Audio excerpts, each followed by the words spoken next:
muhabbet meselesi bir kaynaktan gelmiş olması lazım. Yoksa biz muhabbeti nereden bilelim? Hangi pazardan satın aldın? Hangi eğitim kursundan öğrendin muhabbeti? Nereden öğreneceğiz? Şimdi buradaki ceryan anatrofodan geliyordur ya. Doğru mu? Bizdeki muhabbetin de geldiği bir ana merkez olmak zorunda. İşte o Allah Azze ve Celle'nin Vedud ismi. Vedud esması. Vedud, vüd mastarından türemiştir 2D ile. Temenni etmek, sevmek, talep etmek demektir. Allah Azze ve Celle'nin Vedud ismi Kur'an'da 2 yerde geçiyor. Bir tanesi Şuayb peygamber kavmine Allah Azze ve Celle'yi anlatırken şöyle diyor Buruç suresinde. Çok bağışlayan ve kullarını çok seven odur. Yani Vedud'den kullarını sevme manasını da ayetten görüyoruz. Vedud isminin bir özelliği daha var. Farkındasınız, yeryüzüne sevgiyi dağıtan Vedud ismidir. Çok seven Vedud ismidir. Vedud isminde bir özellik daha var. Vedud ismi çok sevilmeyi ister. Bu onun iktizasıdır. Şimdi bir anne niye sevilir? Ya annedir, iktizadır, gereği odur yani. Hani bizim buradaki jargonda icap edeni yap, gereği odur derler ya. Yani anne olduğu için sevilir. Anlıyorsunuz değil mi demek istediğimi? Vedud isminin ihtiyacı değil, iktizası çok sevilmektir. Bu yüzden de insana çok sevebilecek bir kalp vermiştir. Sonsuz sevmek ancak sonsuzu sevmek için verilmiştir. Taşlar oturuyor mu acaba yerli yerine? Böyle büyük bir kalp, hatta sonsuzu sevecek bir kalp, geçici dünyadaki mahluklara karşı kullanılsa israf olur. O zaman niye verilmiştir sonsuz sevme kabiliyeti? Sonsuzu sevmek içindir. İşte bu bahsettiğimiz denklem Vedud isminin haşa ihtiyacı değil, iktizasıdır, gereğidir. Vedud isminin tecellisine mazhar olan bir insan. Bir özelliği vardır. Neyi sever biliyor musunuz? İmanı sever.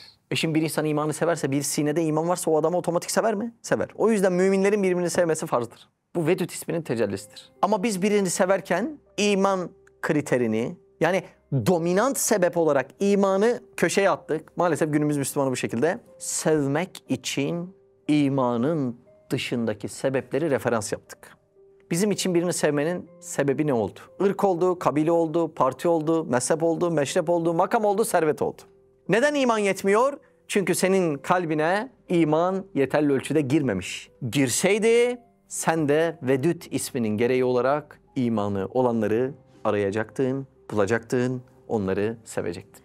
Çok aslında dehşet bir hadise değil mi yani? İman olmayanları sevmemek, bunları sevmek. Ne olmuş yani? Biz de böyle yaşıyoruz dünyada. İşte yaşıyorsun da yani. Öleceğiz yani. Mecbur öleceğiz. Bir sultana gerektir ki ona itaat edenlere mükafat versin, ona isyan edenlere mücazat versin. Sultanlığın iktizası budur. Budur yani. Mecbur. Böyle olacak. Demek sevmeyi emredenin emrini tepeleyip geçtiysen imandan bahsedemez. İmanı olan birini sevmenin olayını anladın mı? Sevgiyi yaratan böyle emrettiği için. Aslında ben imanı olan Osman'ı sevince Allah'ın emrine itaat etmiş oluyorum. Bakın şu hadisi de söyleyeyim tam zihniniz açılsın. İman etmedikçe cennete giremezsiniz. Ve birbirinizi sevmedikçe hakikaten iman etmiş olamazsınız. Ya Rabbi, şimdi cennete gitmekle, imanla bizim birbirimizi sevmemin ne alakası var? İşte Allah'ın emrine itaat etmenin adı imandır. Buradaki konu sevgiden öte emre itaatteki incelik.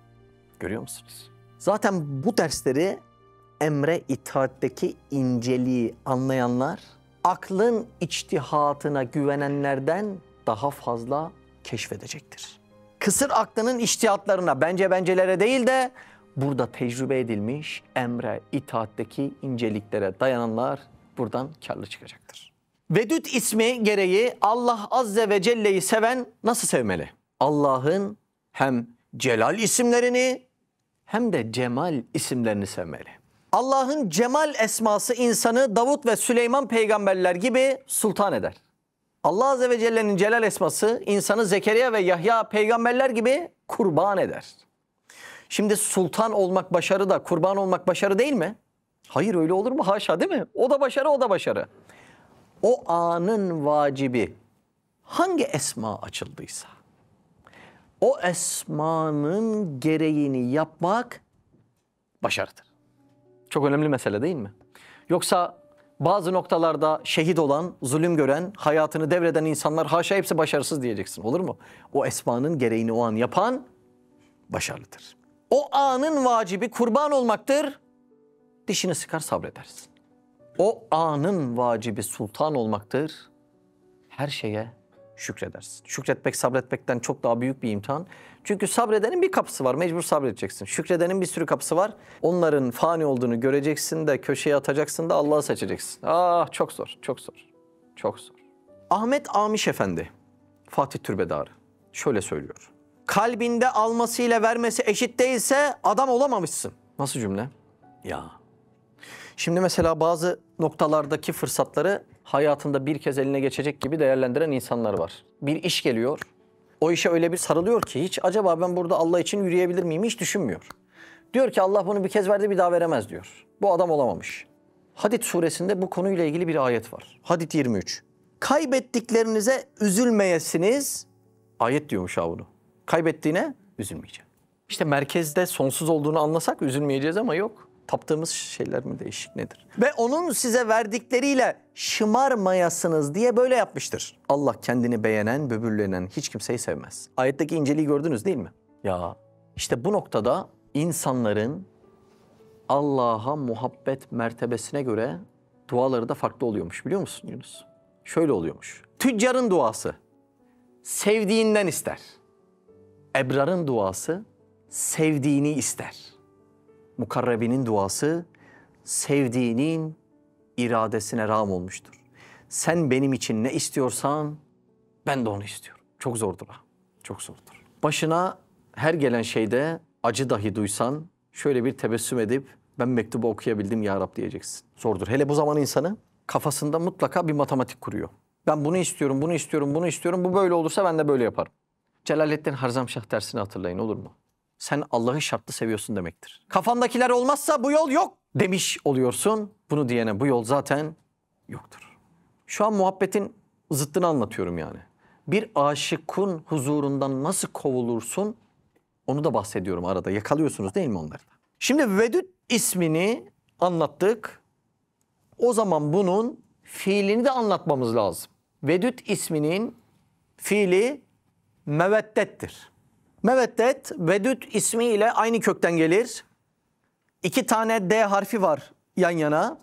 Arapça gramerinde bu 2 tane D harfinin yan yana gelmesi manada ısrar etmek olarak söylenmiştir. Meveddet saf ve sınırsız sevgidir. Yani sevginin en rafine hali. Tertemiz bir sevgi. Rum suresinde şöyle geçer. Bakın ayete dikkat edin. Ve ceale beynekum meveddeten ve rahme. Yakaladınız mı kelimeyi? Sizi kendi türünüzden eşler yaratıp aranıza sevgi ve şefkat duyguları yerleştirmesi. Oradaki sevgi ve şefkat duygusunu hangi kelimeyle ifade etti? Meveddet. Buyurun.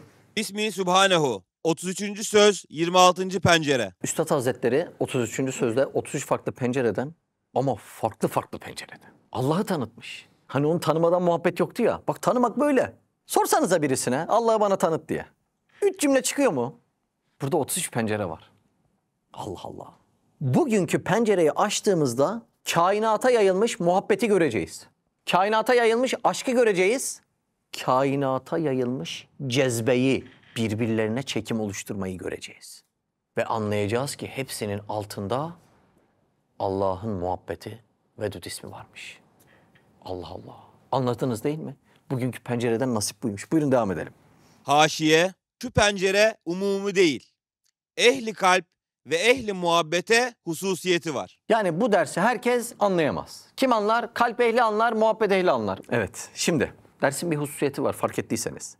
Dersten istifade etmek için şartlar kalbini geliştirmek. Yani ehli kalp olmak, Vedud isminden nasibin olmak. Yani şu demek oluyor aslında. İsimden nasibi ne demek? Duygun, açık duygun. Var olan duygunu Allah'ın esmasını tanımak için kullanmışsın. Bir örnekleyeyim de kafada canlansın. Almanya'da hayalhanem var ya elhamdülillah. Oradaki arkadaşlarla 4 gün okuma kampı yaptık. İsviçre'de. Yani oranın köyü İsviçre. Burada yaylada, orada İsviçre'de. Orada da Alplere çıktık. Ya Allah nasıl yaratmış ya. Köyümden soğudum ya. Böyle bir güzellik olamaz ya. Orada kargalar var. Şöyle bir eline bir şeyler alıyorsun. Kargalar geliyor elinden yiyor. Dev gibi kargalar. Zarar vermiyor, kaçmıyor, gitmiyor. Ya zevk aldım. Yani kelimeyi anlaşılsın diye söylüyorum. Rızıklandırma fiilinin bir numunesini orada gördüm ya. Dedim ya biz bu kuşu besliyoruz, lezzet alıyoruz. Allah bizi rızıklandırıyor demek mukaddes bir lezzet var bunun arkasında. Ne olmuş oldu? Duygumu Allah'ın Rezzak ismini anlamak için kullanmaya çalıştım kendimce. Burada da bu dersi kimler anlayacak? Sevmeye dair ne kadar duygum varsa Allah Azze ve Celle'nin şuunat-ı zatisini anlayabilmek için kullanan, o esmada payını büyüten bu dersi anlayacaktır. Akılda gelişmiş, kalpte yerlerde sürünen varsa o da bu dersten yeterli lezzeti alamayacaktır. Bu derste kalp önde gidecektir. Bu yüzden devreye akıl mı girecek, hissiyat mı? Hissiyat devreye girecektir. Hissiyat devreye gireceğinden dersi anlatmak da zor. Çünkü insan kalbi olarak hissettiği bir şeyi kolay anlatamaz. O haller yaşatılır, anlatılmaz. Kalbe bakan, dişimde nasıl ağrıyor? Nasıl ağrıyor? Şimdi hissettiremiyorsun ki adama, yani çekişle dişle mi dalacaksın adamın? Yani hissettiremiyorsun. O bir duygu hali, acı hali ya. Kalbimde nasıl parçalandı? Nasıl parçalandı? İşte şu bardak gibi vur yere Ya öyle değil ki, yani anlatamıyorsun. Kalbi haller anlatılmaz, yaşatılır. O yüzden sevdiğin bir şeyi kolay anlatamazsın. Eskiden bazı büyüklere ders almak için talebeler gidermiş. Oradaki müderris sorarmış. Sen hiç aşık oldun mu? Olmadım dermiş. Sen nasibini başka kapıda ara, burası gönüllü insanların yeridir dermiş. Allah Allah. Yani kalbin özellikleri açılmayınca bu tarz dersleri anlamakta müşkül olacaktır. Şimdi bir örnek daha vereyim, tam otursun. Aklın hissesi manadır. Kalbin hissesi, buyurun, sevmektir. Sevince de feda etmektir. Mesela bir anne yavrusunu sever mi? Sever. O yavrusu için canını göz kırpmadan verir mi? Verir. Neyle verir? Kalbiyle verir. Aklıyla verecek olsa düşünür, vermezdi. Anladınız mı? Kalp meselesi böyle bir mesele. Aklın matematiğini bozar. Mantık dediğin şeyin üstünü siler. Şimdi mesela Allah aşıkları diyorlar değil mi? Milletin peşinden koştuğu dünyayı elinin tersiyle etmiş. Ya ben istemiyorum bunları. Vaktimi açın benim, ben Allah'a kulluk istiyorum diyor. Allah Allah. Herkes Allah gibi dünyaya taparken haşa. Sen nasıl oluyor da bunları elinin tersiyle itiyorsun? Aşık olmuş. Onu gören ne diyor? Azizim böyle yapılmaz bak, dünyanın da özellikleri var değil mi? Ya aşığın halinden bu aklı kendine yetmez, ne anlar? Öyle mi? Saygı da gösteremiyor. Bu iş böyle olur mu? Bilmiyorsun ki olur mu? Hiç sevmedin ki. Nereden biliyorsun böyle olur mu? Sevmeyen bu hali nereden bilecek? Sevmeyen ateşe atlamayı nereden bilecek? Allah'ı sevmeyen hesap kitap yapmamayı nereden bilecek? Matematiğin sevginin düşmanı olduğunu nereden bilecek? Allah'ı hesabilerin değil, hasbilerin seveceğini nereden bilecek? Zihninde 40 tilki dolaşanların bu muhabbetin maşuku olamayacağını nereden bilecek?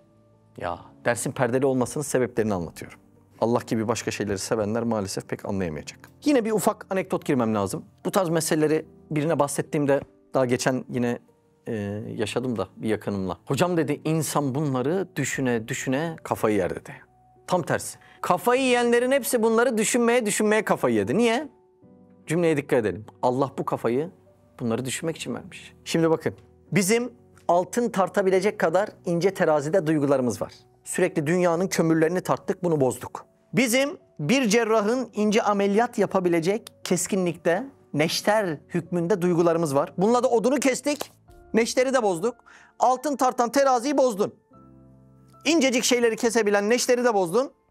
O yüzden de Kur'an'ın hakikatlerini anlayacak duygular bozuk kaldı. Şimdi sen gözünü bozsan, ben de inatlı desem, ya şu resme baksana ne kadar güzel. Abi neyi gösteriyorsun? Ya baksana bu resme, kör müsün? Ya göremez ki, gözü bozuk. Allah'ı sevemez ki, duyguları bozuk. İşte bu dersler bu bozuk duyguların tedavi ediliş şeklidir. O yüzden de ince bir ders olduğundan herkes anlayamaz diyor.